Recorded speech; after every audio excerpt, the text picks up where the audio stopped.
સમાચાર વિસ્તારથી જોઈશું। રાજકોટમાં સ્પીડવેલ ચોક સહિત અનેક વિસ્તારમાં રૂપાલાના સમર્થનમાં લાગેલા બેનર પર ચૂંટણી પંચે કાર્યવાહી કરી છે। ચૂંટણી પંચે રૂપાલાના સમર્થનમાં લાગેલા બેનર્સ દૂર કર્યા હતા।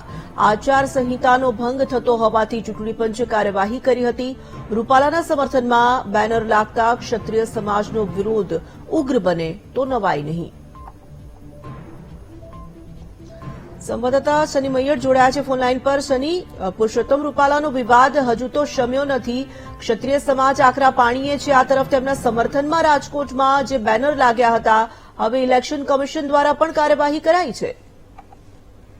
તોરલ જીતમાં વાત કરવામાં આવે તો આજે રાજકોટના અંબિકા ટાઉનશીપ જીવરાજ વિસ્તારમાં પુરુષોત્તમ રૂપાલાના સમર્થનમાં બેનરો લાગ્યા હતા। પાસના કેટલાક કાર્યકર્તાઓએ બેનરો લગાવવામાં આવ્યા હતા અને આ બેનરો છે તે ઇલેક્શન કમિશન દ્વારા, ચૂંટણી કમિશનર દ્વારા દૂર કરવામાં આવ્યા છે। આચારસંહિતાના ભંગ થતી હોવાની ફરિયાદ મળતાની સાથે તેઓએ તાત્કાલિક ત્યાંથી બેનરો હટાવવામાં આવ્યા હતા। ક્ષત્રિય સમાજના વિરોધ બાદ હવે સામેના જૂથે એટલે કે જેના પુરુષોત્તમ રૂપાલાના સપોર્ટમાં છે તે બેનરો લાગી રહ્યા છે અને સામેના પક્ષે જે આચારસંહિતાની ફરિયાદો મળી રહી છે તેને બેનરો હટાવવા માટેની કામગીરી શરૂ કરી છે। ધન્યવાદ સની તમામ જાણકારી માટે।